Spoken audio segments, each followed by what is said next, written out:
Greetings, I'm your host, Jason Myles, and welcome to another episode of This is Revolution Podcast. If you are new to the channel, welcome. Glad to have you here. Hope you stay. We hope you enjoy what you're watching. And if you do enjoy what you're watching, please make sure to hit the subscribe button and the like button on your way out. If you're a returning subscriber, fuck yeah. Good to see you back. One of our subscribers and patron of the show made a joke that I'm so mad I didn't take advantage of when making the thumbnail. We probably would have had quadruple the viewers. I should have said, who is doing the political gooning? People love that shit. I don't get it, but you people love it. Also, I want to send a great big thank you to all the folks that came out and hung out with me and Ben at the Rainbow in LA. Also, thanks again to the Rainbow for being so hospitable and badass. Let me bring in the faceless voice of reason. She hasn't been around too much. Busy living her fancy life. Please welcome M2 Song. Hello. I'm here to find out who does the political grooming. The political Is it you? No. I was talking about my nightmare. Remember the nightmare I told you I had the other day? Oh, yeah. So as I was trying to describe the nightmare, the waiter was walking up to the table. And I was like, yeah, I was dozing off right at the part with the vampire orgy. And I woke up right when he was banging the guy in the ass. And the waiter walked up right when I said that. All right. And he went, and then he just ran away. Oh, Jason. I'm sure it's not your first rodeo. I'm sure it's not the first vampire orgy that you yelled out at a table. But I laughed really hard because the look on that man's face was like, he was about to ask, like, is everything okay? Yeah. And right when he says that, I'm like, yeah, right at the vampire orgy. And I'm like yelling out because it's a table full of people and there's like loud rock music playing. So, Nice. Classy. Exactly. That's, if you didn't come to the Valentine's Day communist get together, that's what you missed.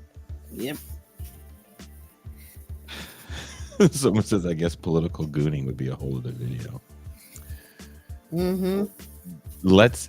Bill knows a lot, especially with the youth. And if Bill knows what gooning is, then he is not. Oh, he's shaking his head. He's like, no? He's shaking his head, yes. He knows. Okay. Bill does know a lot. Arlo says, LOL, someone else needs to wait this table. I'm out. The waiter actually came back and kind of wanted to, and I was like, hey, I was explaining. It was a dream, I swear. It was a dream. It was all a dream.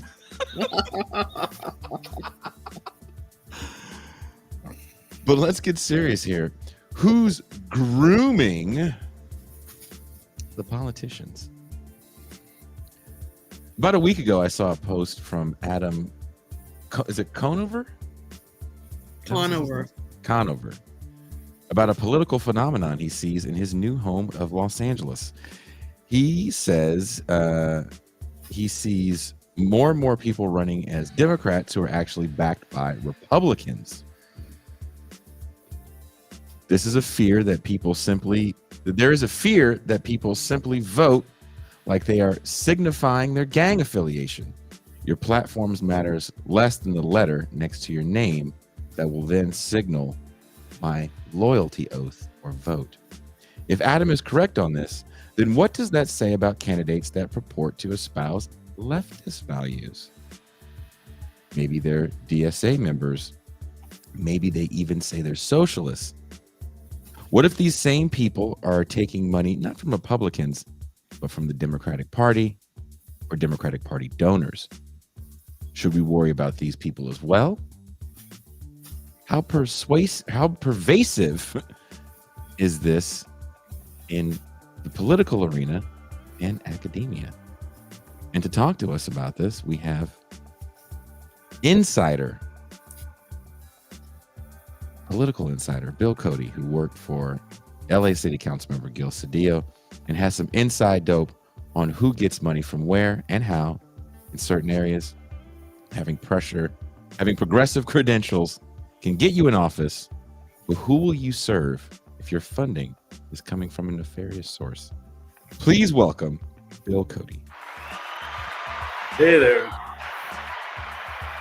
I did want to say, for those of you who know who Gil Cedillo is, I also work for Eric Garcetti, who many people figure is a Biden-type Democratic liberal, as well as Tony Cardenas and some other people. But I'm probably most proud of I did a campaign with a Green Party candidate, and we were the first Green Party candidate to get matching funds in the United States. And we actually used a Jello Biafra Patton Oswalt concert and made everybody that lined up, mostly a bunch of punk kids who wanted to see Jello, fill out cards that they were donating to a political campaign. And that's how we were able to get the young lady over the line. And she's now a professor at some university. Anyway. Well, Bill has had it. If you want to know more about Bill, we did, it was a couple hours long, I think, Pop Life with Bill last year, I believe. Check that out. Pop Life has its own playlist. So all the shows on TIR have their own playlists on our YouTube channel. So if you want to see that episode, definitely check that out, because Bill has a long storied career in film, in music, in politics. Didn't you teach in northern Syria for a while? Northern Iraq. Okay, northern Iraq. Yeah. What we call here on TIR Iraqistan. Iraqistan. That was one I actually taught during the surge, and I had a bunch of students from Baghdad. And I was telling somebody this story the other day because we were talking about David Lynch, and they had a hard time flying up because they kept bombing the runway at the Baghdad airport. Mm-hmm. And my bright idea was I wanted to show them Eraserhead so that they could see how sound could be used to make a small space look bigger. Mm-hmm. And when the lights came up, they looked over at me, and it was just daggers. They were like, you bomb our city, you invade us, and now you're showing us this? And the next day I went down to the bazaar and I got Little Miss Sunshine. They gave me a standing ovation for that.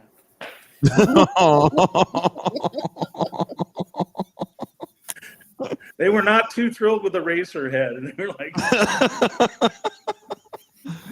well, it's bad enough you bomb us. Now you send us this. Now you're sending us art films. We don't want your American art films. I don't want your stinking American art film. Yeah. Bill, anyway. I want to first off remind people that you didn't always work in politics, that you were first in film and music. You've done it all. And there's a reason why you're writing a book. With that being said, when I brought this to your attention, you had an interesting anecdote about an actor using A24 films as a springboard to a more mainstream career. Can you talk a bit about that for people that don't know how that works, and then how that would tie in to what we're talking about here? Well, and I was also talking about, music as well.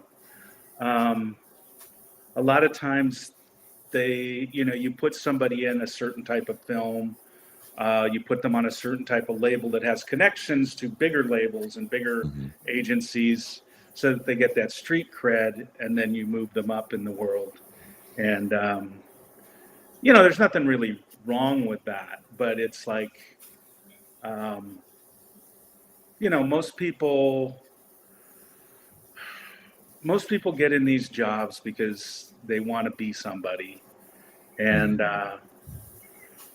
a lot of times getting that indie cred is the first step towards becoming something else. And, we always get disappointed when we find out, oh, they're just like everybody else. But yeah, is that making sense? Yeah. When you had, we were writing back and forth, when you had mentioned, it's like when that starlet gets in an A24 film, I never would have thought to even use the music or film analogy. I've been in such a real deal underground world. I've never been around those people, and I didn't make the LA move. Right. LA is where you're going to see a lot more of that, where you're going to find someone and go, okay, well, let's put them on the indie first, and then we'll start having them work with these producers and blah blah blah blah blah. Yeah, and it doesn't make it necessarily it doesn't make the person bad necessarily, but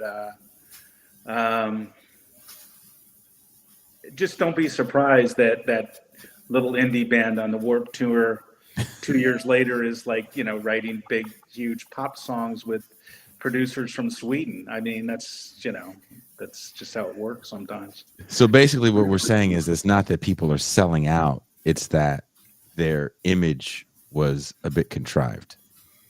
Yeah. Well, look at who's the biggest, and I consider her more of a corporation than an artist, but Taylor Swift came from country. Yeah. She was opening for George Strait, and that was her way. I don't think she's played a country song in years now. Although I don't even know I can't even name a Taylor Swift song. Anyway. What's the name of that song? Sing, sing, sing, sing, sing, sing, sing. Yeah, that's the only one. Oh yeah. Shake it off. I do know that one, and I know the one that was in an American Express ad. But I was talking to somebody, like, I know 8 Miley Cyrus songs, and when I just came back from Paraguay, I think I told you that, and the last night I was standing out in the street and I heard that Miley Cyrus Flower song. Mm-hmm. And then I flew to Sao Paulo and they were playing it in the airport, and it's like no escaping it. You can't escape it. Yeah. Anyway. So yeah, I mean, I think one of the things I was writing back and forth to you is like, right now, this guy was actually talking about CD4, and I kind of misunderstood it at first, but I was. LAist has a very good, if you want to find out where people's money is coming from in LA, they have a very good write-up on all the candidates and where they're getting their money from and who's putting money in what you call IEs, which is that's where somebody can buy an IE for $500,000 and say whatever they want. And of course they say, well, you can't talk to the campaign then. And believe me, they do. What's IE stand for? Independent, independent expenditure. Okay. And it's like, there were 2, well, anyway, Nithya has an IE for her, but there's a giant independent expenditure from the firefighters against her, like $360,000. And I don't know what she did to piss off the firefighters. And we should probably explain who you're talking about when you refer to Nithya. There was a woman, and I believe she's the first DSA. Let me see. I have the censure letter here in front of me. Is she the first DSA LA candidate that they got into office? Mm-hmm. Okay, so the first DSA LA, not the first DSA candidate to get in office. Nithya Raman is part of City District 4, and she ran on housing, as many people did. I think it was 2020 she was running. Name somebody that didn't run on housing. In California, you're going to run on housing. You're going to run on, and now you're going to run on crime. She also ran on homelessness because she had started a nonprofit around homelessness. And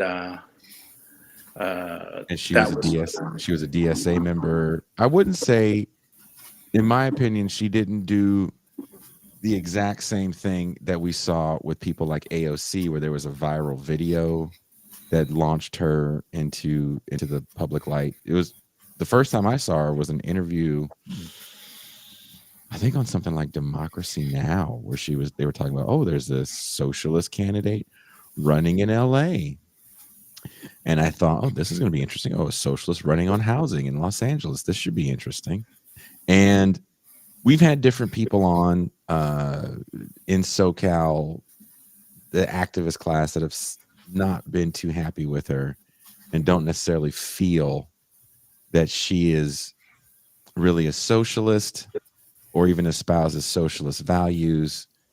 And you sent me this message with some deep dive information on who she is. And one thing I want to keep in mind here, that this isn't some next level like Manchurian Candidate espionage going on here. The information that you're quoting is public information. It's not hidden. Oh yeah. Well, I mean, you can look this up about Nithya. I mean, so the thing about Nithya is she and her husband are both, I think they're both first generation. She's a Indian American, and so is her husband. They met at Harvard. Both of their parents are extremely wealthy. Her husband is a big showrunner. He did a little show called 30 Rock. Damn. And a couple others that, I could live off the residuals. Nithya's, I don't think she'd ever had a job more than like 10 months when she ran. She was the executive director of Time's Up Entertainment, which was supposed to be making films for Time's Up. She had that job for like 11 months. And Time's Up was Time's Up was that after Me Too, and it was put together by Oprah's people and Hillary's people. Okay. It's Tina Chen, who used to work for the Clintons, and the other director was somebody, trying to remember who, but was like an executive director for one of Oprah's shows. I mean, big names. So these are names you can easily look up if you want to get into looking into politics. But she worked there, and then she announced, and she immediately had a bunch of Hollywood people supporting her. Natalie Portman did like a couple of videos for her.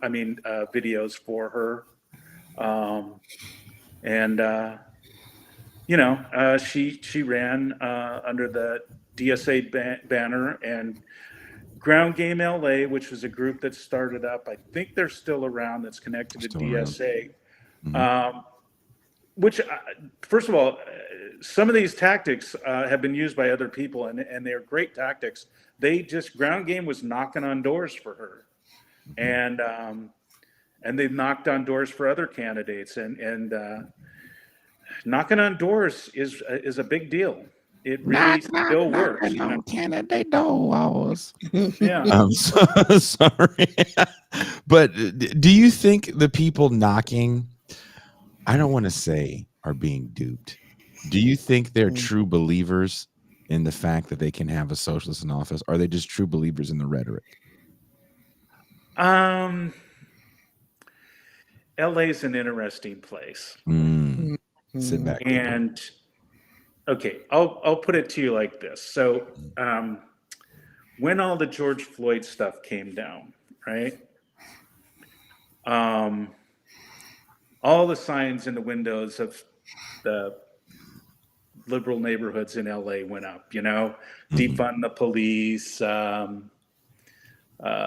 Black Lives Matter, et cetera, et cetera. And I don't know if you remember this, but all those protests kind of died down about 3 weeks before the 4th of July. Mm-hmm.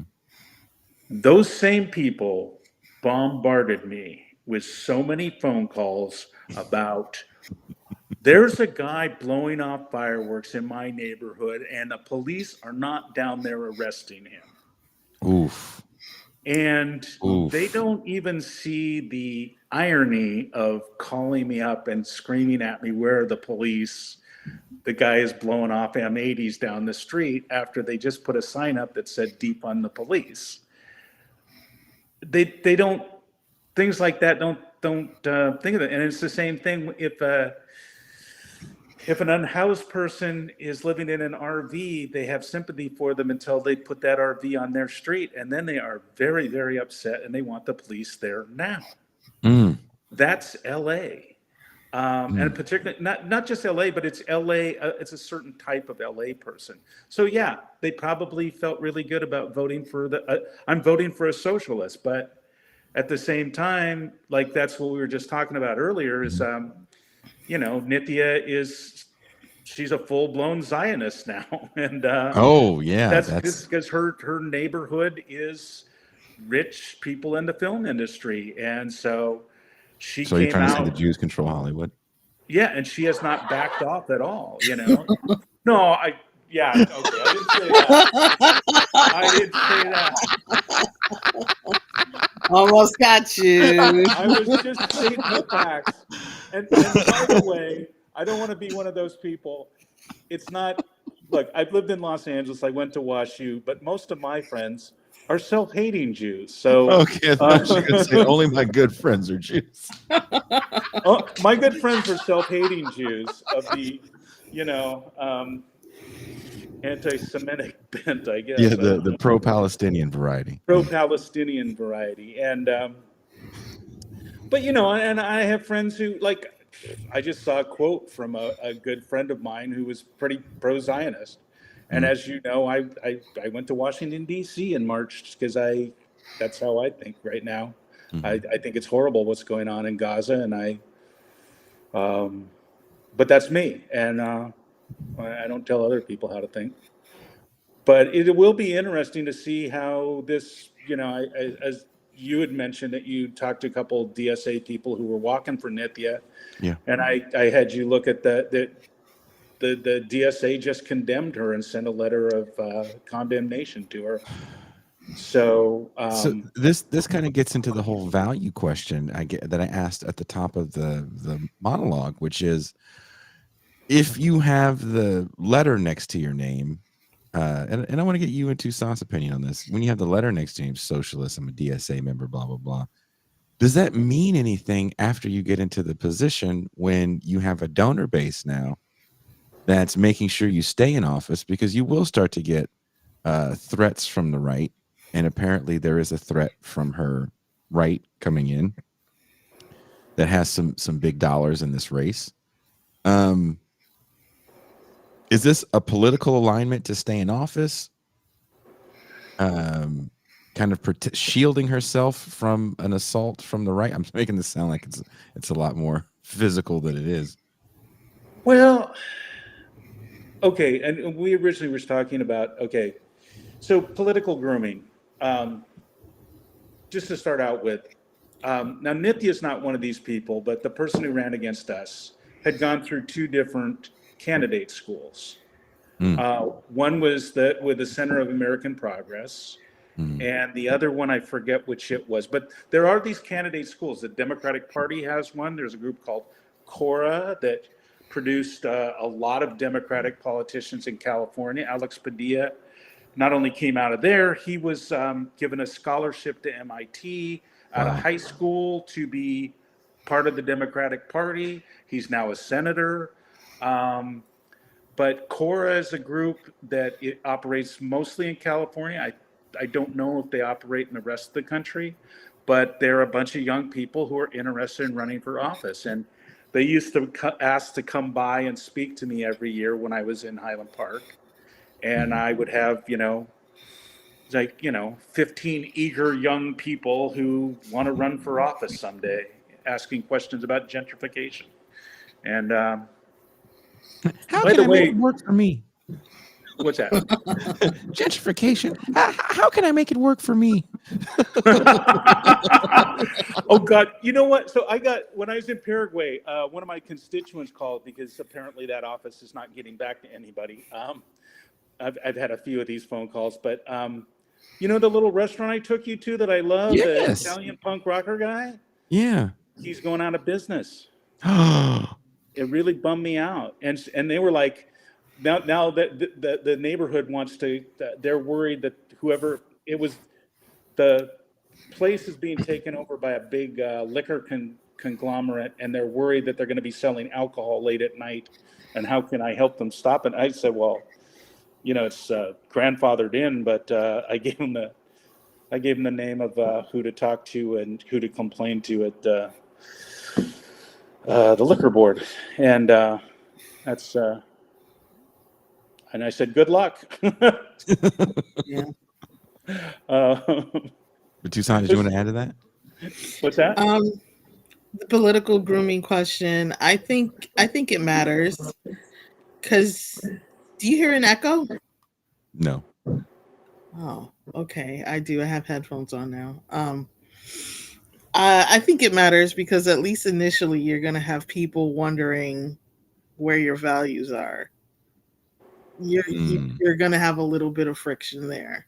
But as Bill said, the person that defeated them in their election came from one of these candidate schools, and it didn't matter. Does it feel like sometimes when you have a city like Los Angeles or New York, for example, where you're kind of going to have these waves, especially certain areas of those big cities where there's always going to be fresh meat of citizens, gentrifiers, we'll call them. Mm-hmm. And fresh meat. Fresh meat of citizens. I'm fresh off the vampire that's orgy. Who beat us, right? Mm-hmm. I think I've told you this. Like, we won like 75% of the Latino vote. Yeah. But we lost 90 to 10 of the new white people that moved into Highland Park and all those neighborhoods. Mm-hmm. And most of them hadn't even lived there that long. I mean, it was like night and day. Like, had it just been Latinos in CD1, we would have won handily. And why is somebody who works for that? And I just went through our opponent's funding, and it's like if you like young actresses, she got all of their. Gabby Hoffman sent a check from New York. Wow. Allison Pill, who I adore, she donated twice. And this one, I finally figured it out. But Betty Thomas, the actor who became director, apparently she's friends with Jane Fonda, and who was against us. And one of the IEs was put together by Betty Thomas. And wait a minute. Why was Jane Fonda mad at you? What did you guys do to piss Jane Fonda off? I don't know, but the boss was a friend with Tom Hayden. Maybe she still holds a grudge. I don't know. You're over there pissing off G.I. Jane, man. What did you do wrong? I don't know. Called her Hanoi Jane. I called her G.I. Take that. Hanoi Jane. My favorite Jane Fonda was when she was married to Ted Turner and she sat in that box doing the tomahawk chop. Racist Jane was your favorite. Racist Jane. No one remembers racist Jane as much. She's not as popular. Someone said CIA Jane. But the one thing I will say about you and Izzy is that because I was looking up a bunch of stuff, and she and Kenneth Mejia, they're the only two that have said, they want a ceasefire in Gaza. And they can't get the rest of that city council in communist LA to go along with them. And I find that really odd, but it does kind of make sense. And I think people are afraid sometimes in Los Angeles to say certain things. So, but does it make it okay? So you had made some statements about, because one thing we're not really talking about here is why where the money comes from makes a difference. And let's go back to Nithya for a second. You were talking about how she's she ran on, sorry for kind of jumping all over the place. She ran on trying to fix homelessness and housing, but she's real cool to do sweeps in certain areas. Yeah, well, I definitely knew that because I was, and I should. Anyway, I was at a police board thing, and I actually, there's a great quote from her LA Times interview that I was looking at, which I found interesting. Where's this one? This is from Nithya. How many LAPD officers they need, more or fewer? Raman, I don't know. I'll tell you the same I told you last time, 4 years ago when I was running, which is I don't have a sense of how many officers that the city actually needs. I don't have clarity on how officers are deployed, she said in an interview. And while I engage with LAPD, we don't have a significant operational oversight into how they work. Well, that's probably because she doesn't go to any, none of her people go to meetings, but that's just me. I gotta find, where's this? Anyway, I can't. She seemed really comfortable saying, "I don't know." Yeah, well, but I told you, and I was at a meeting where she wasn't there, but the LAPD was reporting that they were removing all the RVs in the neighborhood right next to hers where her friends live. And that's the only time I ever heard them doing much of anything with LAPD. So I thought that was kind of, I thought it was interesting at any rate of like, really, that's where you're moving them from? Because, yeah, I mean, but most politicians are like that, and they just had that thing in Sacramento, cleaning up a part of the parks in Sacramento, which are overrun, but they're moving them out for a Paul Thomas Anderson movie with, Leonardo DiCaprio in it. So, Well, you can't have homeless people next to Leo. That's part of his contract. yeah. Well, and then you also had the, what happened when they had the trade in San Francisco. Yeah. They cleaned up the downtown area. Because,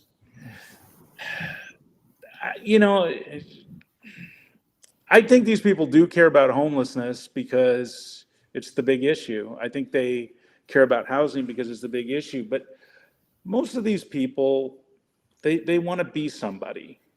And that's the attraction of politics. Because otherwise, and I'll be honest with you, you almost have to find a narcissist to run for office because who else is going to put up with that?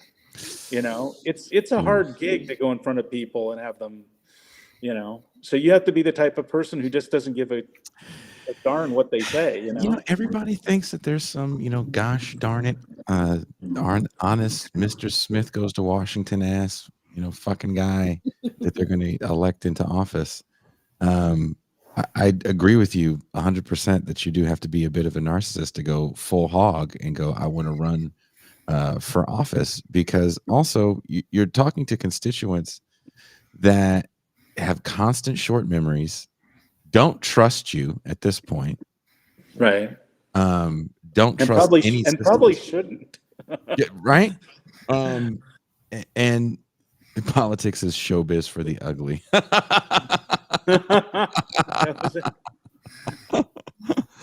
but Sadly, that's partially true. It used to be comedy was politics for the ugly, but now they're getting better looking all the time too. yeah, that's weird and not as funny. It is. But when I think about these things, I do think that a lot of these people want to make their mark in something and have their signature legislation, especially if they're careerists that want to move up some sort of ladder. It's like, well, I have to have my signature thing, and sometimes that signature thing will backfire on you as feelings change, as the political winds change. Think of Kamala Harris, for example, her being the top cop. And now it's backfired on her. Yeah, it ended up backfiring on her years later, but for a long time, she was black excellence personified. Well, that's and no one had a problem with her. That's part of the problem with the two parties, right? And I have become somebody, I don't know what party I'm in at this point, because I have some views that certainly don't sit with the current Democratic Party or the current Republican Party. But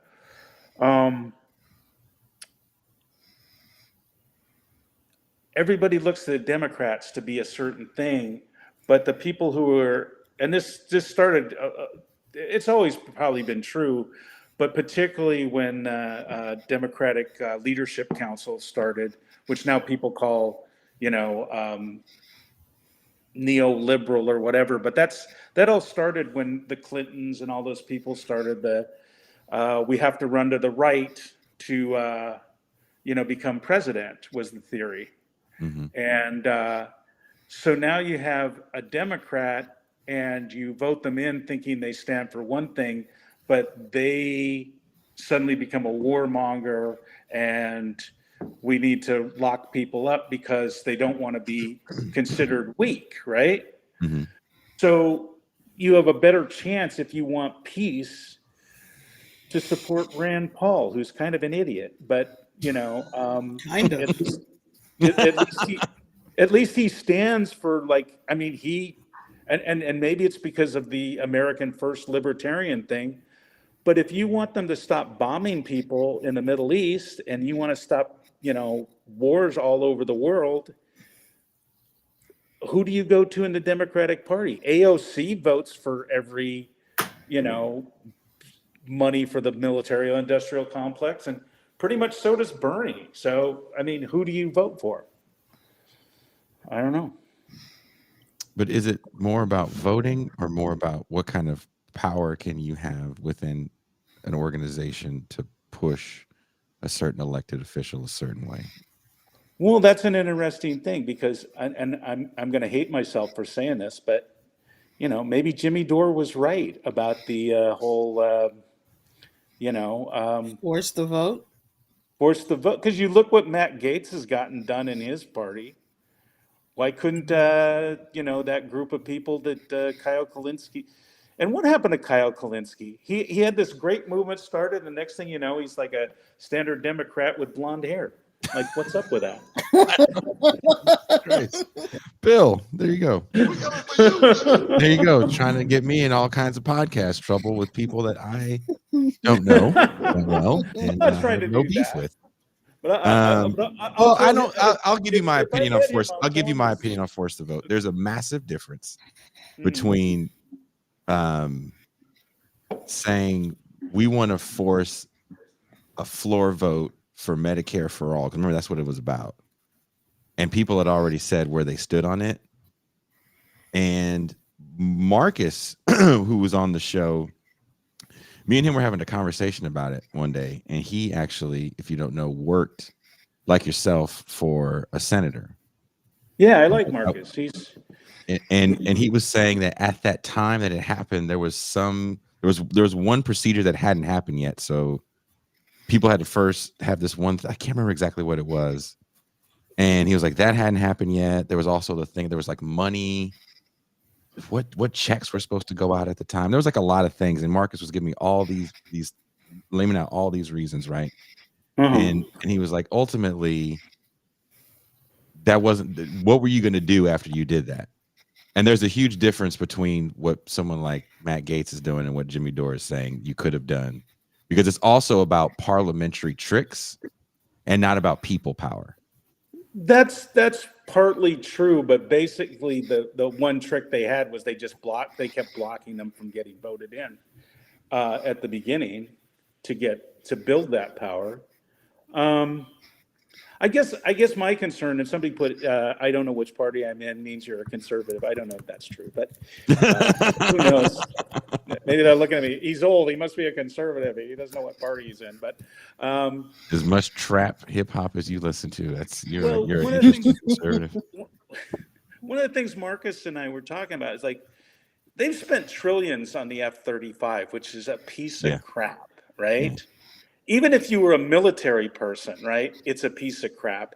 And the Rand report actually predicted what's happening now. They said by the time you finish building this piece of garbage, the whole warfare is going to be different. It's going to be drones and things like that. And that's exactly what's happening right now in all these wars. They're finding out that, I mean, we have ships over there firing, $60 million missiles at a, $15,000 drone, and we can't hit it. in the Red Sea. I mean, it's just and the Rand Corporation that was Lockheed Martin paid for this study said that's what was going to happen by the time the F-35 came out. And they just kept going forward with it. We got to spend this money. We got to spend this money. It was the same arguments they're using now. Well, you know, it's made in 50 states and blah, blah, blah. But just think how many states would have, you know, healthcare if we had, you know, actual healthcare in this country. And every time they bring up healthcare, they say things like, you know, I remember in like 2008 when they were talking about it, it's like, well, it'll cost $100 billion a year for 10 years to do this. And now suddenly they can find $100 billion for anything right now. So I wish I why could don't find we have $100 billion healthcare? lying around. I get excited when I find $20 in my pocket, more or less than $100 billion lying around. But Check no, the couch. check the couch. Yeah, I just, they find money for these ridiculous things. And Mhm.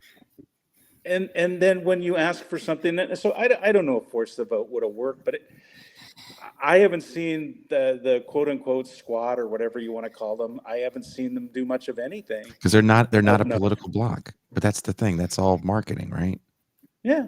That's all. Let's get back to media creation.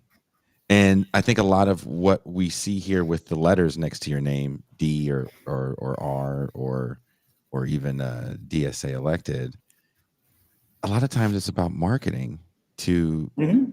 and we're in an era now where people really understand themselves as brand in a way that But do you think right now, one thing that what's interesting to me is because I'm outing myself because, you know, none of my political people are on here in the chat, but I told Jason this. I went to Washington D.C. For the march. I almost went to the second one, but I was on my way to Paraguay. But I've been to a couple of the marches, you know, to you know, demand a ceasefire, which I hope we see. But you don't see any coverage, and these are massive. There's protests every day. Mhm. And back in the 60s, when they were protesting against the Vietnam War, that was in the papers. Now it's not. But But that was also part of a narrative of a young generation that you were a part of, Mhm. right? No, that was my brother. I'm too young for that stuff. I was like, Bill. You're like, I'm don't old, but let I this was Dre now. fool you. I'm the Blue Oyster Cult generation, my friend. But you're like, fuck the 60s. I'm like smoking really bad pot with seeds in it and holding my lighter up for the light show during you know, Don't Fear the Reaper. But that I feel, this is my opinion in Tucson. I don't know if you agree with me on this. I feel that is an era where that was the narrative that the media wanted to show. This young generation of uppity, privileged kids protesting a war against the greatest generation, right? And that was the media narrative that we got. Now, not so much. And you got to ask yourself too, was it the protest that stopped the Vietnam War or the Viet Cong? Oh, I think a lot of things stopped the Vietnam War. But it wasn't And a flower and a gun. Probably not. I mean, you know, I Smart think, money says no. I think it all. I think everything's always a group of things, but I am kind of stunned at, and it's true, because when I went out with these young people walking, and there was like 20 old people, and everybody else was young, and there were like 200,000 people there. The one time I was in D.C., they get all of their news online. They don't care what the New York Times says. You know, there's all these articles in the paper of what MSNBC says, what Fox says. They're not listening to any of it. They are because everything they're listening to online is someone that read the New York Times and goes, in the New York Times they just said this, and I'm going to comment on why I think this is wrong, right, or whatever. That's a good point. So yeah, I hate when people say I don't read. It's like, okay, well, you just watch someone else that does, and that's just lazy. Just read it. You don't have to like it. You know? Their foreign policy is going to suck. There is some decent journalism in some of these newspapers.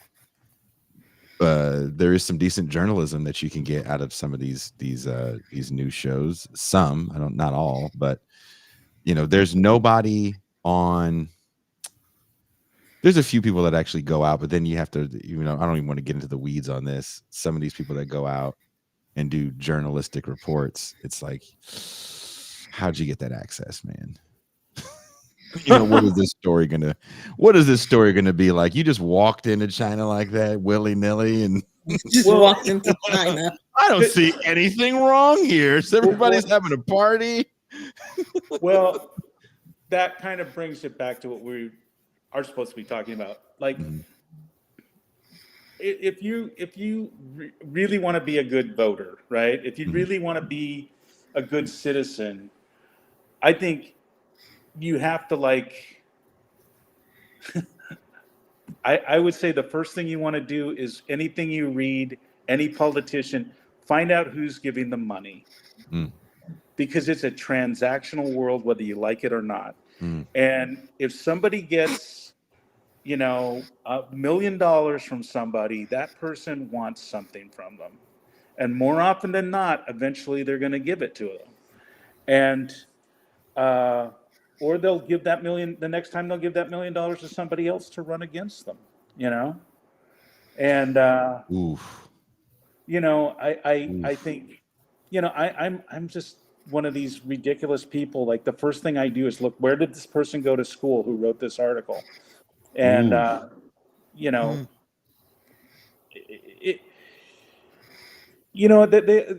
first of all, I don't know if you have any friends who went to Yale, they talk about, the Skull and Bones Club. Did you know everybody at Yale has to be in one of those private clubs? Has to be? Yes, they have to be in one of those private clubs. Now, the Skull and Bones is one of the more rich ones, and it's just like a high school movie. Some of my friends went, "Oh, I was in this club." It's like the losers at the in the lunchroom club or whatever. By the way, burnouts in the back. I'm going to tell you something. I don't know why, but I'm going to out myself. I went to the lunchroom in 7th grade, and I never went back. I had 2 friends. We used to volunteer to do the laundry, the towels in our gym, and they would let us eat lunch in the locker room. And then in high school, we had what was called an open campus. I spent 1 year, and so I watched those movies. I don't know what they're talking about, but I do get it. I don't think I'd want to sit in a lunchroom. It sounds really awful. Well, also, I don't know what kind of school you went to that had towels in a gym. So you must have went to a fancy school where. No, my PE class had a yo-yo for PE. Jesus. I'm being totally honest. Albany High yo-yo. Yeah. And we got to go. We didn't have to dress for PE for one semester because it was bowling, and we walked to the bowling alley. That was a couple blocks. We did that too in Linwood. We did bowling, and That's the cheating. bowling alley was. But they would actually take us on a bus over to the bowling alley, and we had to walk. You went bowling too? We went bowling as a class trip. Oh no, bowling was PE for us. I went to Preston Johnson's. Where did I go to high school? I went to Albany High School in Albany, California.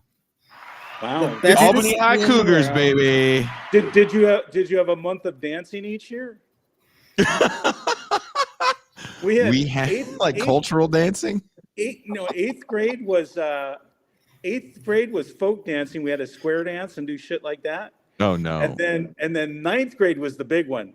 Social dancing, where they taught us to waltz and do the box step, and that's when the girls and boys really hooked up. I would have loved that. I had a girlfriend I dated that taught me how to. Oh, what dance was that? Cha-cha. She said, if you're going to date a Filipino, you need to learn how to cha-cha. Wow. Did you have to go to the roller rink for your dances in junior high? You got to stop watching Atlanta. No, I'm from Richmond, California. That was a big dance, and you knew you were in good with a girl when it was the trio dance, Mhm. and she and her best friend came and got you because not only her but her best friend. So you were hooked up. It was a big thing, man.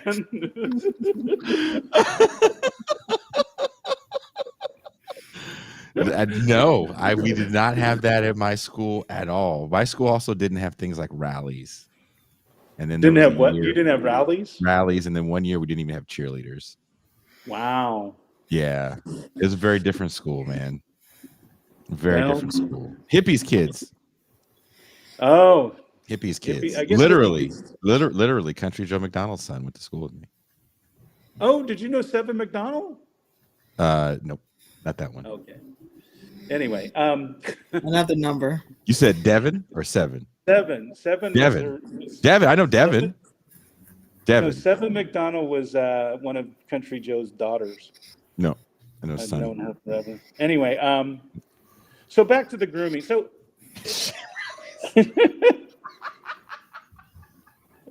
I mean, it's a,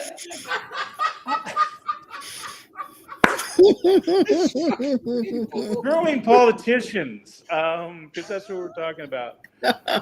Most of these people don't come out of nowhere.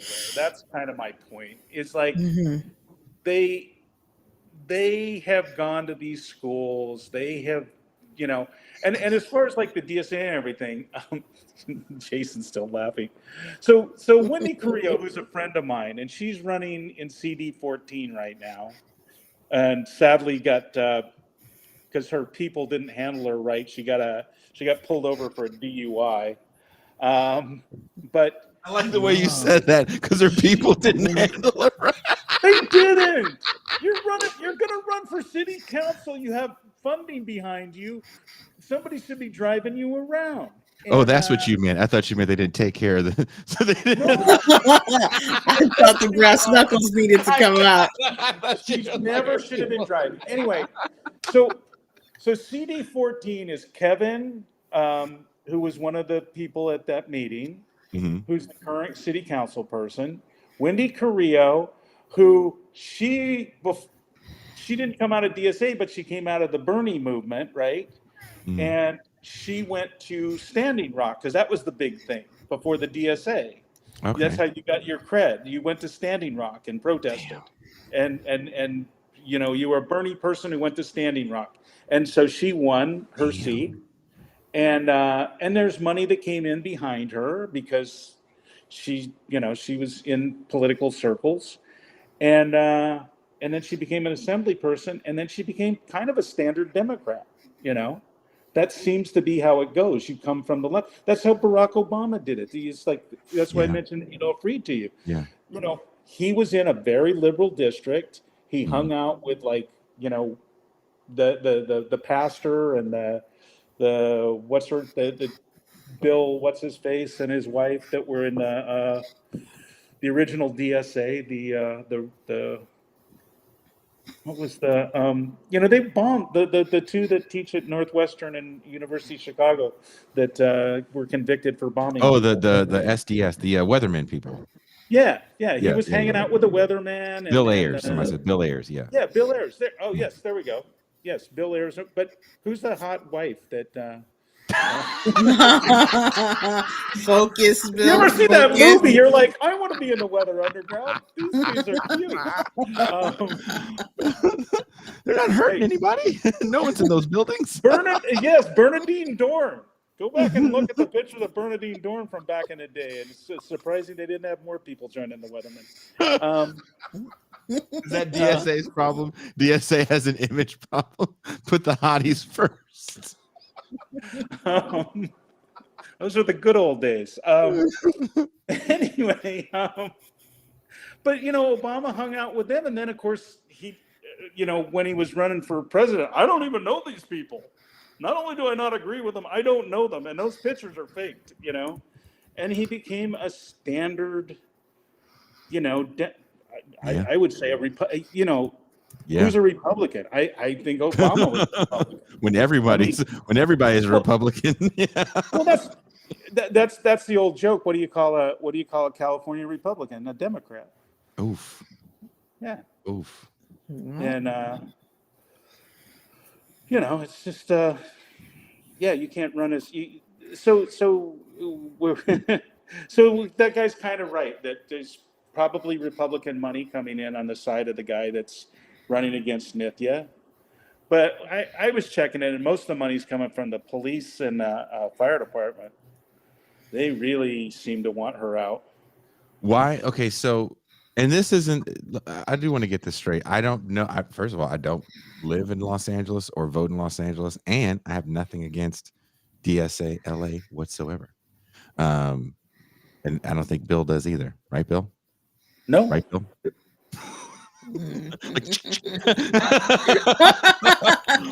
Right, Bill? We coming for you,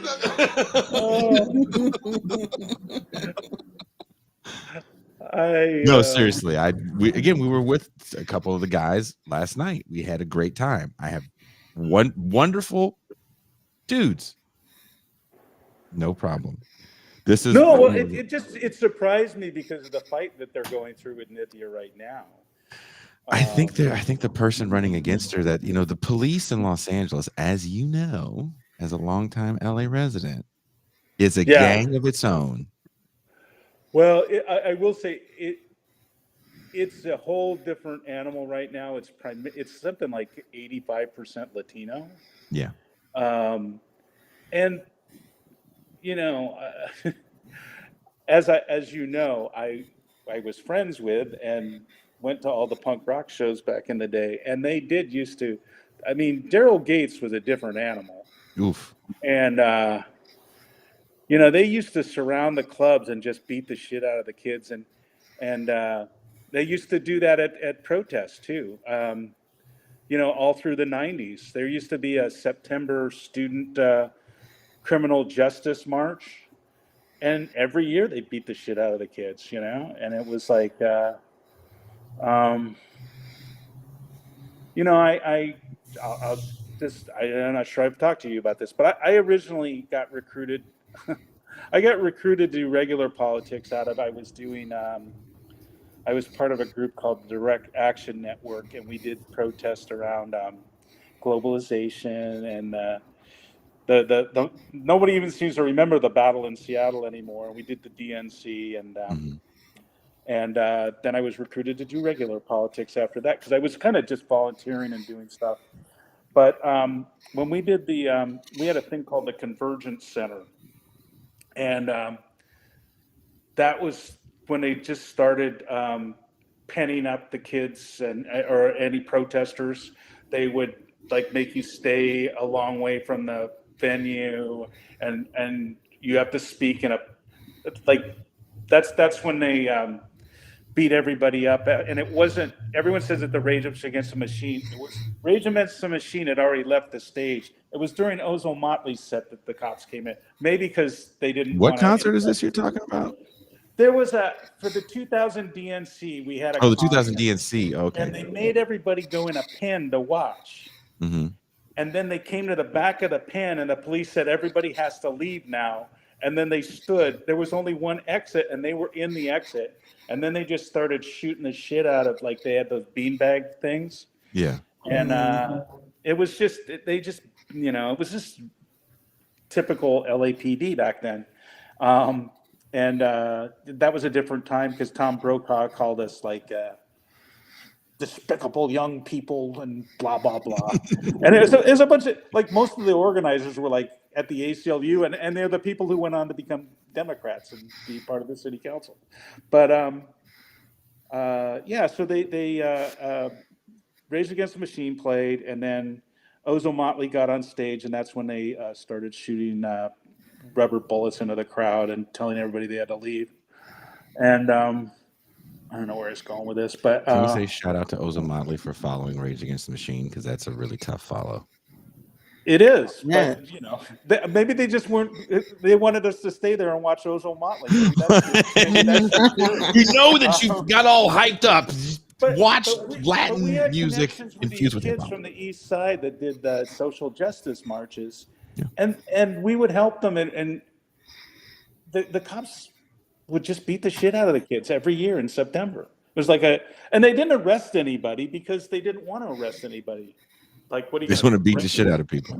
Yeah, and they used to do that to the punk clubs too. It's like they just, I meet people here in Athens. Oh, they used to arrest us. It's like they didn't arrest people then. They beat the shit out of you. They didn't even want to bother taking you in. But that's what I wanted to bring up. Like if the candidate running against Nithya is getting LAPD money, and LAPD and the sheriff's department, the little bit that I've been following, they're still pissed about the whole defund shit now 4 years ago. Yeah, but what they're doing, and that's the thing that they were asking Nithya, they're down like 1,500 cops, and they're not going to get any more. And we're down. City of LA is down to like 1,500 sanitation workers. Mm. And look, I don't know what you do about that, but most of the people who have those, like I said earlier, they're the same people call you up and they want somebody arrested for blowing off fireworks. They want, that's how people are, unfortunately. It's like everybody hates the cops until there's some guy in your yard who's taking a whiz and then they want the guy arrested, It's just the way it is, man. Taking a whiz in the yard today takes everything you got. There's a guy peeing at the end of the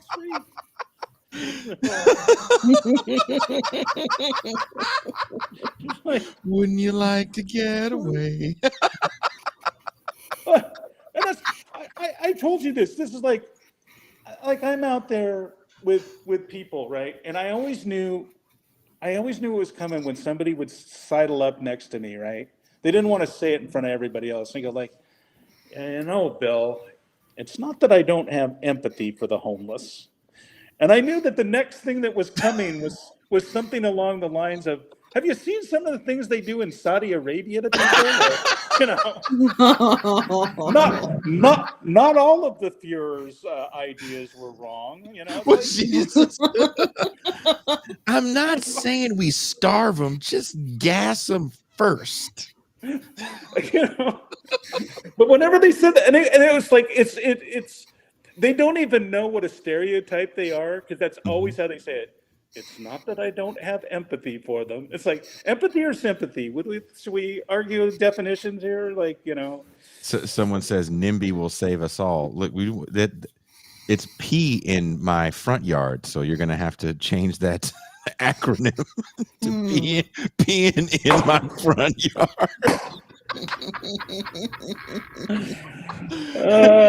I think if I had grass and someone was pissing in it and they were like full hog in front of the window or something, pissing in the grass, I'd be like, hey, kill the grass when you do that. That's all. That's what I would say. That's too acidic. Acidic. So I'm gonna tell my best LAPD story, and I'll make it short, okay? But it does take a couple of minutes. So right before the riots, and everybody knew what was going to happen if the cops got off, right? Mm-hmm. You're talking about 92. 92.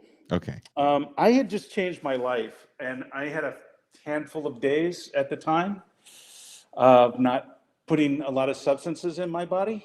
And I had bought this car actually from the drummer of the Dream Syndicate, but actually I bought it from Steve Wynn, who bought it from the drummer of the Dream Syndicate. So it was a total Dream Syndicate car, and it was a 68 Dodge Dart. Okay. And some kids tried to steal it from my front yard, and I called the police, and they, my friends were like, they're never going to answer. And it took like forever for them to like take my report. But it was one of those times I'm glad I did the report, right? So we get up the next day and my car's gone, right? And so I call in, I said, I made a report last night and somebody stole my car. And they said, can you give us the license plate? And I said, yeah, and I give them the license plate. And then I hear this, hold on a minute. And then the next thing I hear is like false report of a stolen car division or whatever, And I said, what?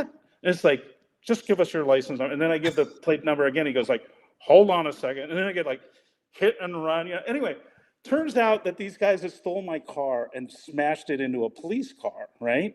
Oh. And then gotten away. And fortunately, I had called my city council person, so they sent a policeman over to take me downtown. And it was literally the day before the verdict came down, so they were already on edge. And they took me in this thing in this room and started like it was like I was on Kojak or something. It's like, so let me understand, Mr. Cody, you rammed your car into a police car and then went home and reported it stolen. Is that correct? And I'm like, no. It's like, and they kept doing this like thing. So finally I go like, I'm like, you need to stop this right now. It's like, I told you, I didn't, you know, my car was stolen. And I'm giving this guy the business, and their captain comes out and goes like, why are you giving my police officer a hard time? And I said, because he's an asshole, sir. And then he goes, what did you say? And so they go through this thing, and make a long story short, they finally admitted they were wrong, and blah, blah, blah, blah, blah. And so anyway, the policeman who had brought me down there, he pulls me outside afterwards, and he goes, Mr. Cody, I'm going to drive you home in a minute, but I just need to talk to you about something real quick. And I said, yeah, what's that? And he goes like, well, you know, we've been very, very wrong on all of this. We made a false accusation towards you. Your car's been stolen and rammed into a police cruiser, and you know, blah, blah, blah. And he goes, but I'd like to tell you one thing. And I said, what's that? He goes, next time you're in a police precinct office with 20 policemen and their captain and no other civilians, don't tell their captain to go fuck himself.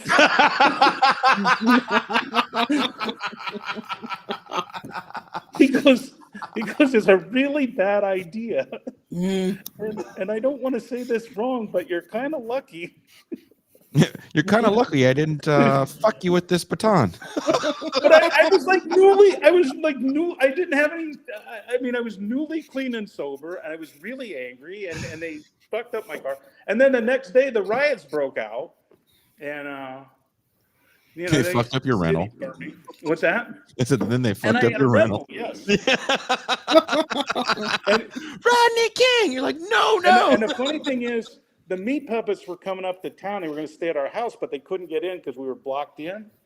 And so finally, the next day, when everything went haywire, I drove up to Santa Barbara and watched the meat puppets, and they had a total of 52 people paid that night, and me and a handful of other people, and Jason Priestley, who was a big fan, and two supermodels. And then I went on the road with the meat puppets for 4 days because they convinced me to. And by the end of 4 days, I called my roommate and I said, how bad is it down there? He said, well, there's a tank in the grocery lot. But other than that, it's fine. I go, I got to get I was like, I don't care if they're burning shit. I got to get away from my friends. Did you see that Bill put his thumb up and a thumb? Did you see that, Toussaint? What? He put his thumb up and then a thumb came on the screen. Oh, how'd that work? I don't know. That's Toussaint, weird. put your thumb up, see what happens. Yeah.